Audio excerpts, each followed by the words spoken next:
So the leaks were true. We have Donadoni, Nakata, and Rui Costa with Visionary Pass. So I'm going to let you know if I think Visionary Pass is a good Showtime skill, and we're also going to look at some builds for these guys, and then the skills I'd put on them as well. So starting off with Nakata, you can see it's a well-rounded build. We did try to get the balance pretty high, so we have it on 86. This one has a bit of defending, and you can see why here. He has 78 aggression before we put the boosts on, and that gets to 80, and I really like aggression on forward players.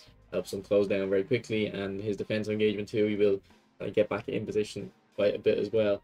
The passing's also quite high on this build. The dribbling isn't extremely high, but because he has good balance, and I said it in the preview video I uploaded a few days ago, the leaks, talking about what was coming today. He would be kind. He's not that tall, but I've used Nakata before in the game. He's I can just see him being someone who has high. If he has high balance, it'll compensate for dribbling just because he's kind of got a big build. Now, if you don't want to level his defending, I do have a different build. This build here, you can see essentially what's happened. It is we're trying to get as many stats, or the relevant stat, to 285, but there is a problem with his card. You can't get his lofted pass, his finishing, and his kicking power to 85. You can only choose with this build one of them. So if I had to pick one, I would probably go for shooting, and that'll get it to 88 finishing, or I would go for, if you're not going to go shooting, go for the lower body strength. I do think the finishing will be better on him, because I don't think there'll be a major difference between the kicking power, and then if you get the finishing to 88, if he gets a little bit of an arrow boost, you know, this arrow here, it'll go to 90. So I think that'll be the most effective. Those last points can go, they can't really go anywhere except for dexterity. But you get to 90 acceleration on the threshold, so that sounds good to me. Now, you could go less dribbling. I did say the balance will kind of be effective, and then if you go less dribbling, you'll also be able to get the kicking power up as well. That extra point then probably just go into defending, and then same kind of theory. We get a +2 there to go to 80 aggression. Right, next player we'll look at is Donadoni. So this Donadoni is a player that I've used his prolific winger version a lot, and he's a very useful player. He's like a utility player. Back in PES, we used to actually have a playstyle called utility player, basically meant to be someone you bring off the bench, and they play pretty much anywhere across the midfield, and that's what this guy is here too. You can see he is a whole player. Has great stats in terms of utility player, but he's a jack of all trades, master of none. You can see here we put 1 point into defending just to get to 70s. And then elsewhere, he looked pretty good. I don't know, like similar to Nakata, he's got good dribbling, not amazing, but he's got the good balance, so it should kind of compensate. His finishing is quite a bit low though, because we put 10 points in, it's only getting to 80. So for the second build, it's kind of not worrying about that low finishing and just building him as a different type of player. Like, you would think he's an attacking player, but with the build Konami seem to have given us, he does have low finishing. So this one has more defending on it. It's still a attacking card. It's just that you're not going to use him to shoot more. You're going to use him to press and win the ball and pass it and dribble and that type of thing. And then if you shoot, it should be when you're in a kind of obvious goal scoring opportunity, and then the high enough kicking power should help with that. And then the last player, probably the pick of the pack that most people be interested in, is Rui Costa. I actually think this guy does look pretty good. So this build here, I don't think I'd recommend it because he has Visionary Pass. If he didn't have Visionary Pass, this is the build I would recommend.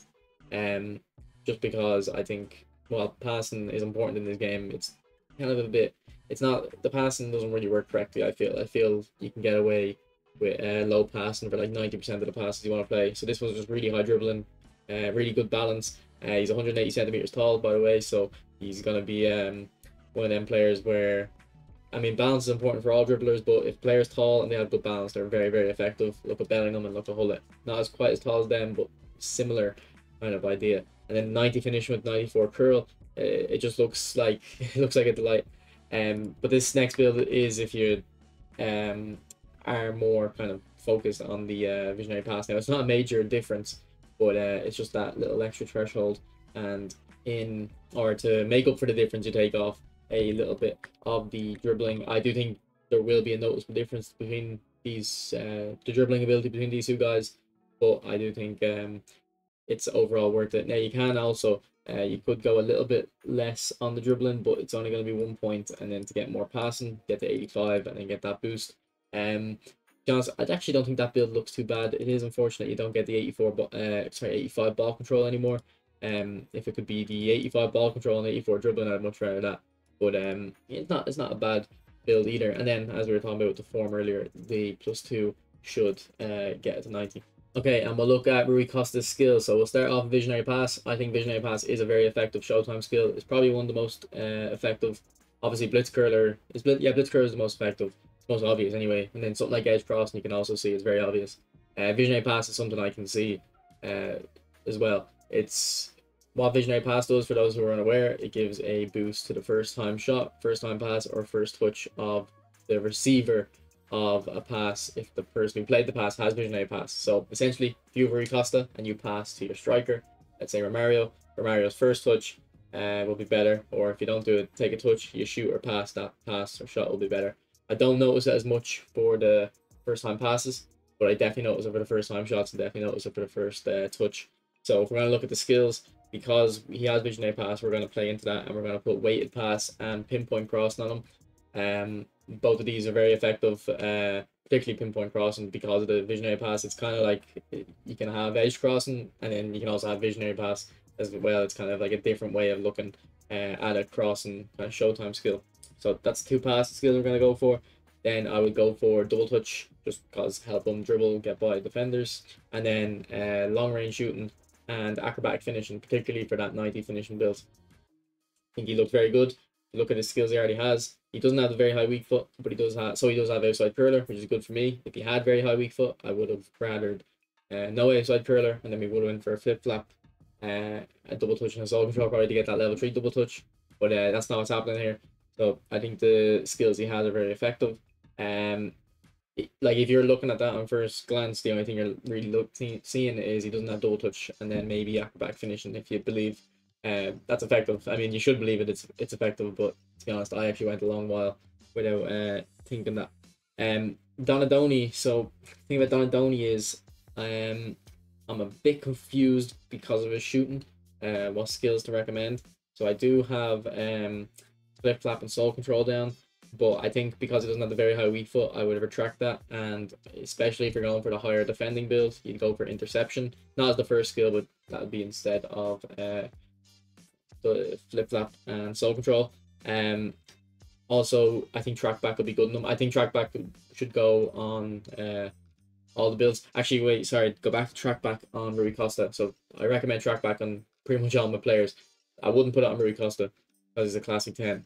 The classic 10 essentially is a normal creative playmaker or slash hole player, but they don't defend. You'll notice if you ever play a classic 10, they'll have full stamina by the end of the game.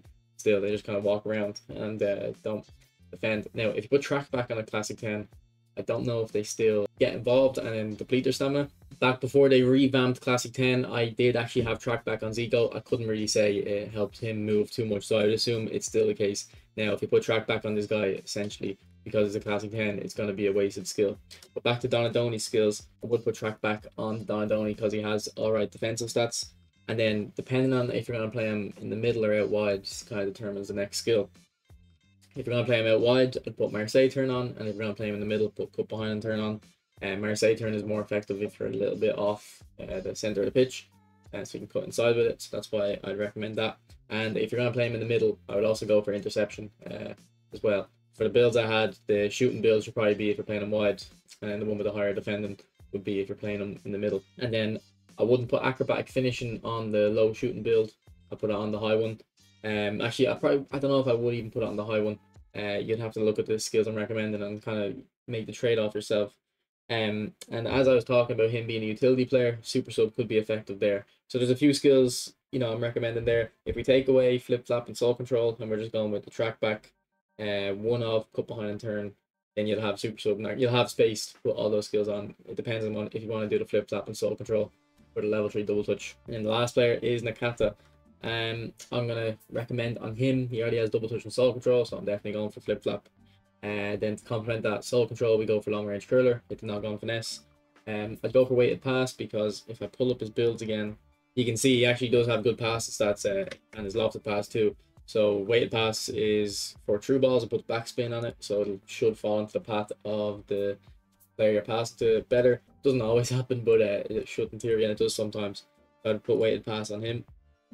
And then I'd go for track back on him as well because he starts off with that good aggression and decent defensive engagement. And then I'd go for acrobatic finishing as the last skill. So those are the skills I recommend. And the builds, I don't think it's a terrible pack, but it's definitely not value for money. Like if this pack was, you know, what would it be, 2,500 points? Yeah, go for it. If it's 5,000 coins, yeah, maybe even still go for it. But above that, I think Konami is completely overcharging for these players, especially at this point in the game.